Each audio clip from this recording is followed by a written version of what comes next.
Welcome to Tech Talk, y'all.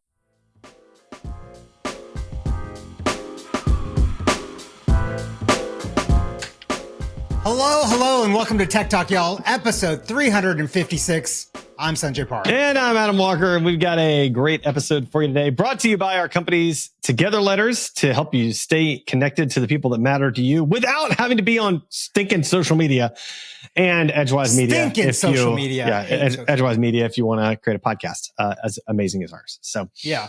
Some people, by the way, are doing amazing things on TogetherLetters and keeping connected with their peeps. We have some huge groups. Yeah, it's been great on TogetherLetters, and it's awesome to see that kind of activity. And I love it. People sharing. We with, need to see more of it. Friends. More of it coming. More is coming. Yeah, so. exactly. So. All right, man, we have a lot. We have a lot for you. We have some good, weird, and wacky at the end. Obviously, tech wrecks at the end, so stay tuned for that. But to start out, Mr. Beast investigation reportedly uncovers a quote long history of insider trading. Now, this one I think was related to some problems with cryptocurrency, but I don't. And we haven't talked about it on here. And I don't know if you know, Sanjay, but Mr. Beast is number one. I think the biggest YouTuber that there is. But he's also had one after controversy after controversy after controversy. I mean, it's like sexual controversies, safety controversies. It's been crazy seeing the stuff coming out from his stuff. So anyway, this one, is even that he had. I don't know if he still has a show with Netflix, a competition. It was basically like a real life Squid Games. Yeah. Mm-hmm. And there's issues there too. Like the way they were treating contestants and things like that. It's I have crazy. a feeling that thing's gone too. I'm sure Netflix has pulled the plug on that. For all the kind of, public sayings like, oh no, I'm just doing this altruistically and I'm going to give it all away and whatever. And then stories like this of the crypto comes out where he's made millions, like in excess of $10 million on these pump and dump schemes around crypto. And it's like, this is why we can't have nice things. This is why we can't have nice things. Mm-hmm. Exactly. It's unfortunate. Yeah. Another thing that we can't have, apparently, that's nice, is being friendly with people in the supermarket. Facial recognition that tracks suspicious friendliness is coming to a store near you. Yep. I have so many problems with this. Let me tell you right now. Oh, so many problems. Yeah. So many problems. So basically, the idea is that they've got these cameras monitoring and they will track people over time. And do they keep coming to the same store attendant because maybe they are getting I think they called it sweetheart deal or something like that. Basically giving stuff for free or heavy discounts that are not proper. And they'll try to figure that out and they'll alert security staff. So here's the reason why I have this problem. I think I have said this before on our podcast. Several times. I know where you're going. Go for it. You got this. So I used to be a cashier at Winn-Dixie. World famous cashier at Winn-Dixie. World famous cashier. Yes. I don't believe that Winn-Dixie still exists. Maybe it does. We've talked about that before too. Yeah, you said that last time. They do still. Okay. They're still around, man. I don't see them anymore. Don't be hating on some Winn-Dixie, okay? I'm not hating on them. They were nice. They gave me a job and everything, but I don't see them in my day to day anymore. Yeah. So, as you can tell, I'm kind of a friendly guy. I like chit chatting with people, chit chatting with customers, and I would build up a relationship with certain customers. I remember one time specifically, there was a customer of mine that had come in and I had multiple people in my line. There was another cashier that had nobody in her line. Yeah. And she tells this guy like, hey, I can take you over here. And he's like, no, it's fine. I'll wait. Yeah. And the only reason he was waiting. He was like, I'm going to wait for him. He only wanted to wait so that we could just chit chat for a few minutes while I was checking him out. Yeah, that's right. Yeah. I wasn't giving him any discounts. Yeah. There was everything was full price. But I'm a friendly guy. This is the relationship you want to build with people. And not only that, right? But that brings people back, not just to your line, but to your store. Like I used to go work at a Starbucks a ton when one of my kids was really little and they went to school a long way off. And so I'd go take them to school in the morning, work at Starbucks half the day, pick them up when they were done, take them home. And there was a barista there that that was back in the time when Starbucks would occasionally print a receipt that had like a code on it for a free drink. And but if the customer didn't take their receipt for some reason, she'd be like, hey, Adam, I got a code for a free drink the customer didn't take. If you want to, but she's not it's already given away. She was just hooking me up with the receipt. And, but I kept me going back, I had that relationship. And so Like you want that. You don't want to reduce that, you know? Exactly. So, I mean, if your people in your store feel like they're going to be penalized for talking to the same customer over and over again, like that's not necessarily a good thing. So I hope in any kind of deployment of this technology that there's a little bit of oversight, and it's not just going to be like, you know, you're convicted based on the AI saying you're talking to the same person too much. Yeah, that's right. That's really not bad news. Not a good thing. All right. Speaking of AI, did OpenAI just spend more than $10 million on a URL? And the answer is yes, they did. And it was chat.com, I think, to make it more like, they want to make it more friendly, more accessible, more available. I don't know how it's not friendly as it is, but okay, sure. It's at chat.com now. Whatever. So the story is Dharmesh Shah of HubSpot bought chat.com for $15.5 million. And then soon after that, basically flipped it to OpenAI for more than what he paid, but it sounds like it came in stock, not in cash. Oh, so we'll see how that plays out for him, which is weird because they just raised billions of dollars. Like they could have, like, maybe that was his option, Dharmesh's option, that he wanted the stock instead of the cash. But maybe, I don't know. Crazy. Hopefully it plays out well for him, but you know, these things can go to zero too. I don't know that it'll go to zero, but seems unlikely so far. I mean, they've got a good head start on I mean, but you know, Theranos and things like that do exist as things that have gone to zero from billions. True. Something else that a bunch of people are hoping that their money doesn't go to zero on. Jeff Bezos and OpenAI invest in robot startup Physical Intelligence at a $2.4 billion valuation. Yeah. They'd be making robots. Yeah, I mean, this is, you know, it's basically what Musk has, except it's going to have the intelligence of OpenAI, which is way scarier. So because it's going to hallucinate and then think you're a monster and kill you in the middle of the night. Yeah, that's exactly what's going to happen.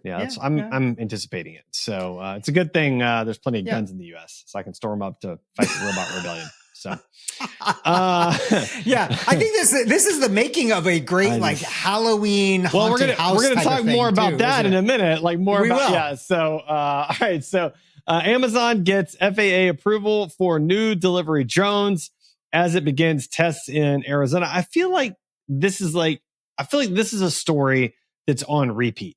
Like, haven't we talked about Amazon getting FAA approval for drones like at least 2 or 3 different times? Yeah, because they've done it in other cities, and this is yet another one. But I think this is now even further and further out of the line of sight of the pilot. Okay. So they're getting there slowly but surely. They talked about it being like, oh, this is going to be done deal, like 8-10 years ago or whatever. Yeah. And it's like, I watched the video years ago thinking, man, like in 2 years, there'll be drones dropping off packages at my front porch. And like, no, we're 2 years starting 10 years from now. Is basically it. Yeah. That's it. Something else that's going to be going back 10 years, apparently. Mozilla is eliminating its advocacy division, which fought for a free and open web. Now, I know we don't talk about politics, or we try to avoid talking about politics on this podcast. Yeah. But there is some element of this. We just had our U.S. elections here. Yeah, right. And we knew we were getting a new administration, just didn't know which one. Right. And so the administration that's coming in is maybe not going to be friendly to a free and open web. And so this has repercussions. I think Mozilla laying off this advocacy division has pretty wide repercussions to all of us. And all of us should be actually concerned about our continued access to a free and open web. And maybe it being more commercialized and maybe being more controlled and monitored by everybody in between you and the rest of the web. So one thing I would recommend right away, and we've recommended it in this podcast before, is get yourself a VPN. Yep. Molvad is actually the VPN of choice of Mozilla. Yep. And that's what they use for their Firefox VPN. I think it's a great one. That's the one I use. So it's great. Think about that. But also maybe think about preemptively writing to your congressperson and saying, you know what? I do care about a free and open web. And if anything comes up around that, you should vote for free and open and not closed and commercialized. Yeah, that's right. Next up, Lyft company I like, partners with May Mobility Mobileye to bring autonomous vehicles to the app. So that's exciting. So I've got a big thing for this. So this is coming to Atlanta. Yeah, buddy. What's up? To our town.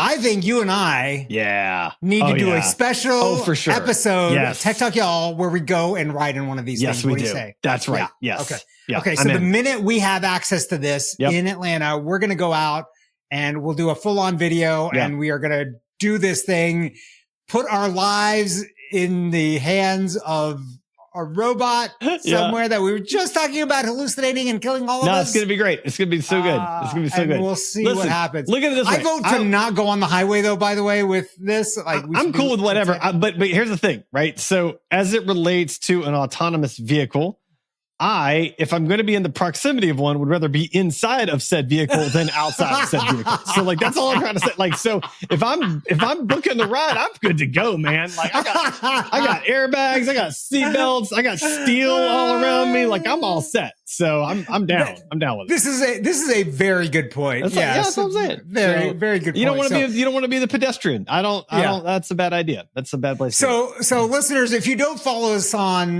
wherever we post the videos, is it YouTube? We post it on YouTube. Yeah, we post them on YouTube. Yeah, did some TikToks as well. Yeah, TikTok as well. So you should follow us in all of those places because at some point we're going to be doing this, and we'll start hunting down and see when Lyft. What we should probably do is you and I. We should reach out to Lyft. Yeah, and see if we can get kind of an insider. I love insider deal on this. That's a good idea. I'll work on that. I will say like this could open up a whole new segment to our show. Like the test dummy segment, or like something like that. I don't know. I'm just saying. So wait, I don't want to go through a windshield. That's not what I'm saying.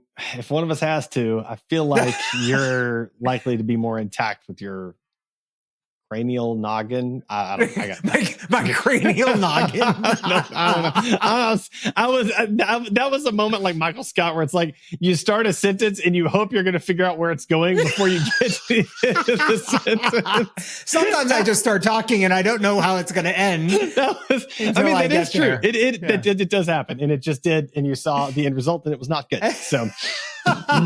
There you go. So this could be pretty amazing. I think it's the first time probably that we've had autonomous vehicles in Atlanta. I don't think I know of any others. I don't know of any. Like you and I think independently have seen them floating around, mapping things and whatnot. Yes. But I've actually not seen it available for regular humans to use. So we'll see. Super fascinating. I'm going to have to get the clearance of my boss to make sure I'm allowed to do this, but I'm pretty sure it should be. I'm going to fly under the radar. I'm not going to tell you. You're going to fly under the radar? Yeah. Okay. Yeah. Sounds good. Next up, that's you, Adam. No, I did the I did the last one. You did that one, yeah. You, okay, next up is me. I'm so like you're so focused. Into it. You're so into it. So focused on this vehicle ride. Yeah. I'm excited about it. Me too.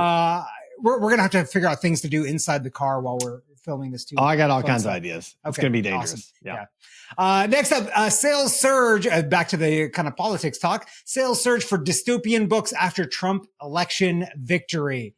So Handmaid's Tale shooting up the charts again. I mean, in all fairness, people just want to see how it's going to end. That's just they just want an idea of what we're in. Like all they're thinking is like, how do I survive the apocalypse? And like, these are good ways to determine how to survive. You get a lot of ideas from these books. I can tell you how it ends. We all die eventually. Like, but even there is that end even for everybody. I read a lot of dystopian novels, man. And what you have to understand is by we all, you mean a vast majority, but not everybody. And so what you have to think everybody dies eventually. Well, yeah, but what you have to think of is like, okay, if I'm in the 15% that survive the end of the world, what am I going to do? Honestly, that's true. I kind of would rather not be in the last 15%. Probably, it seems like a real stressful situation. But if I end up there, I might as well be prepared. That's all I'm trying to say. So I'll give a plug to a TV show that I've been a big fan of. I've watched the first season or two. I don't know what it is. The Last of Us, based on a video game. Okay. Apocalyptic It's on Hulu. Okay. I watched it on Hulu. Highly recommended. It's really good. Pedro Pascal, who you also know as the Mandalorian, is lead in this show. It's really, really well done. Super fascinating. I'm not going to give any of it away for anybody that wants to start watching it, but they're doing another season of the show. And it's pretty good. I like it. So that's good. Yeah.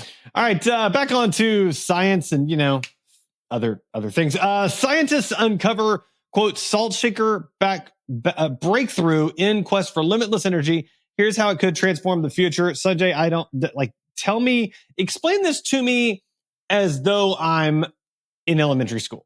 Yeah. So basically when they're doing fusion reaction experiments, I think the walls are made of, I believe it's titanium. Okay. And the problem is that titanium will shed off during these, because we're talking about temperatures that are really high, right? Yep. Like not just a hot summer in Atlanta. I'm talking about super duper hot, like thousands of degrees Fahrenheit. Yes. And so the titanium will melt off and then cause little pockets of coolness and prevent the fusion reaction from properly going on there. So what they figured out is they can use boron and kind of shake it like a salt shaker, kind of like the song, Shake It Like a Salt Shaker. The rest of that song is not nice, but that part right there. So they just shake it onto the fusion reaction. Yeah. And it coats the walls of the titanium, which prevents it from kind of melting and flaking off into the reaction. I think the thing, and I've said this before on this podcast, if we can get to the point of fusion reaction, basically a zero cost of energy. Yeah. I don't know. Revolutionizes the world. Yeah. It revolutionizes everything. I think capitalism as a thing could potentially go away. Yeah. Because the cost of making anything and doing anything will then trend to zero. Yeah, it'll trend so far down. You might not need money anymore because everything could be free. So back to the science of this. I personally would like to have been in the room when the person pitches this idea, because they're like, hey, there's this super complex reaction. What if we shake it? Like what if we take this boron and just go like this? What if we just gave it a good shake? Like what would happen? What would happen then? I want to be in the room for that pitch right there. Yeah. And all the other scientists are rolling their eyes. And then they do it, and then they're like, oh, okay. Sorry, George. My bad. Imagine if we fill up this salt shaker with boron and then just go like this. What do you think? Could it work? It might work. Picture this. Shaking. Time for the Weird and Wacky segment. Abominable snowman. He's not an axe murderer. One of the TAs turned out to be a bot.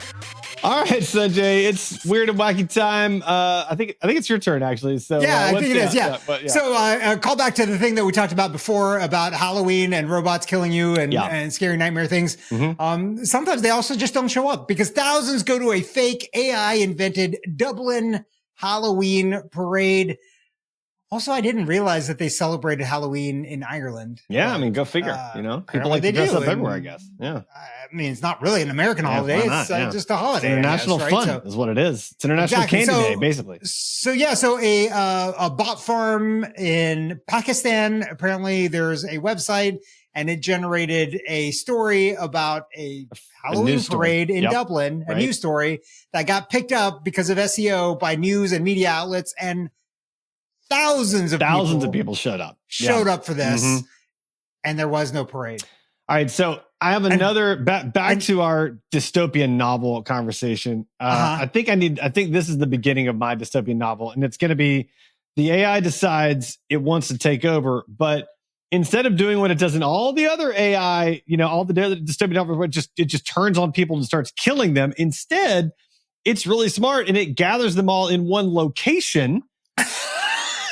With, say, a fake parade, and then kills them. Wouldn't that be so much more effective? Do you think, was this a trial run? This is a trial run. This is an AI trial run for how stupid are these humans? Okay, number one. And can we get them all to gather in one? Oh, look, they're all in one location.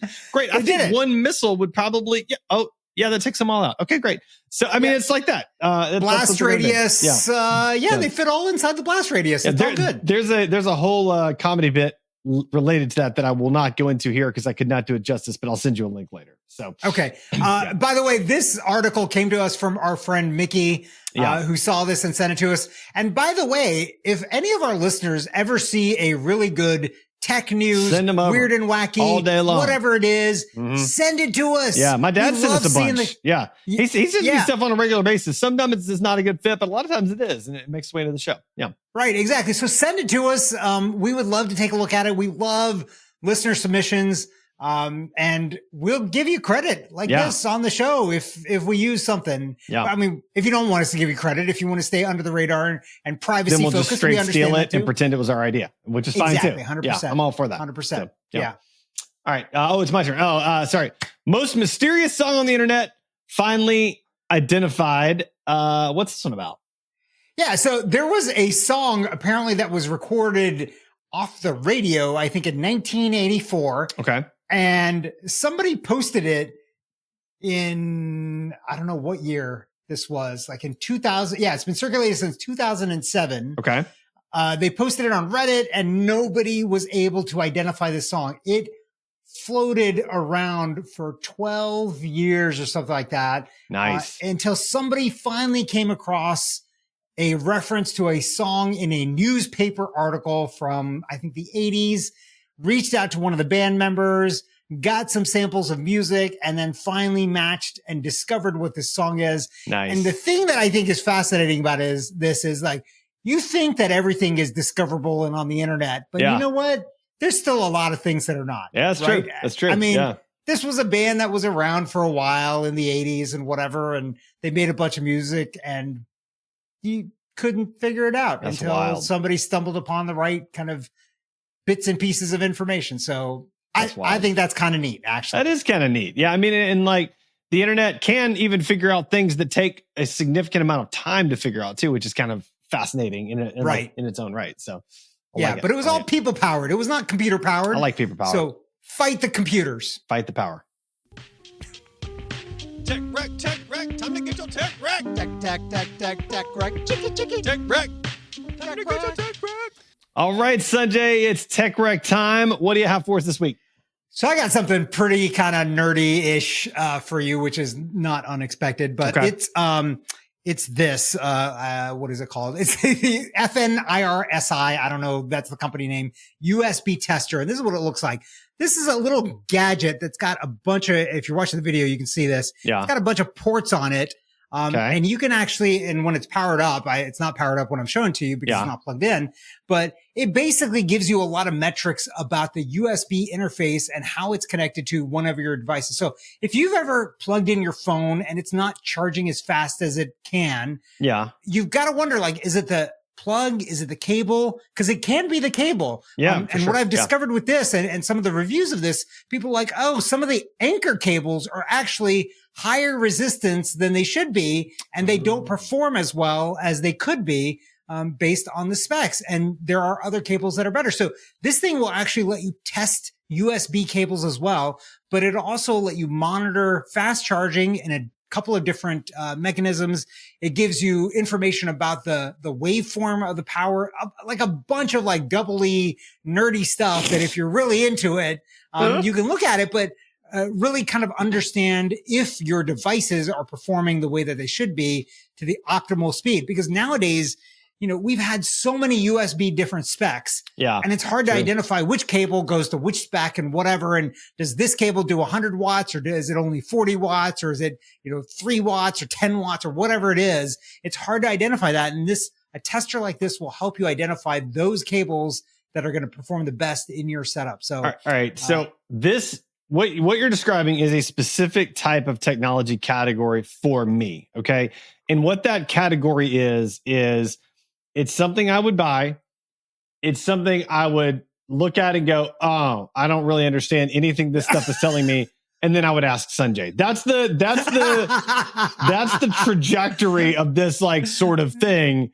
Or maybe Mickey. I'd ask Sanjay or Mickey. Like that's what I would do. Like that's what I'm here for, right? I'm here to ask y'all questions. So So it seems really cool, but I'd be like, oh, this is whatever what. Like, what does that mean, Sanjay? You'd be like, oh, that means okay, great. So I guess all I'm saying is like somebody might need a tech translator in their life in order to probably appreciate. If you are a tech translator, this might be a good thing to have in your toolkit. Yes. Yes. If you are not a tech translator, find one that has this in their toolkit. I feel like that's a term that we need to introduce to the world, like a tech translator. Because there's certain levels of techies, right? Like, so I'm pretty technologically proficient, but like nowhere near as proficient as you or Mickey or like several other friends. And so I'll just be like, I don't even know what's happening. And you'll be like, oh, let me just explain all of this to you like it's nothing, like I'm in kindergarten, which is great. And so like you're a tech translator for me, and then I'm a tech translator in some respects, like to other people. It's a thing. Right. So we should so maybe it's not even just tech translator. It's like a level of tech translator. It's like it's a tech translator waterfall is what it is. It's like right. So you're like a level 1 tech translator. Yeah. Oh, I like that. Okay, I can be level 1. Yeah, and you're like level 15 or 16. Is that like 25? There's definitely people above me. You're level 37. Okay, I think we need to decide what the top level is, because like a Neil deGrasse Tyson would be, I think. He's not tech; he'd be science translator. He's a like all things. He's a life, philosophy, science, tidbits of fact. Like he is like the ultimate. Like you can listen all day long to this dude. That's what he is. He's amazing. Yeah. So I think we need to go get the domain techtranslator.com. I like that a lot. Yeah. Yeah. All right. Yeah. Okay. Before we go do that, what do you have? For us this week? So I'm going to re-recommend. I think I recommended this in like the 170s show somewhere in there, but the app is Reaper, and if you're going to edit.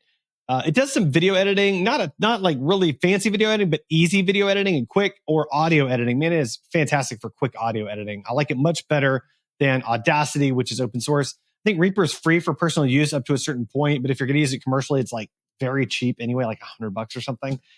So strong. If you're doing any kind of audio editing and even some video editing, I mean, I edit Tech Talk Y'all on it. I do our video, or at least our raw videos on it. It's fantastic. So yeah, I recommend Reaper. Yep. There you go. By the way, while you were doing that tech rec, I looked up techtranslator.com and it's already been bought. It's for sale. I'm pretty sure it wouldn't be tens of millions of dollars. It's for sale for more money than I'm willing to spend. I can guarantee you that. So they'll be like, great, tech translator. Oh, that's worth $5,000. And be like, that's $4,990 too many. So I'd pay $10. There you go. For sure. So. There you go. All right, Sanjay, how can our listeners find and connect with you? They can find me at sanjayparekh.com. What about you, Adam? They can find me at adam@jaywalker.com, and it has links to all the other places like social media. I do a ton of videos, by the way, so you can find me on the social media apps that I'm on. I'm not even going to tell you what they are. Yeah, you can just go find them. And also Tech Talk Y'all. If you're not following Tech Talk Y'all on YouTube, on Instagram, or on TikTok, please do. Tech Talk Y'all. Yeah. I mean, you're going to see us in a Lyft. Yeah, it's going to be great. Vehicle at some point. It's going to be great.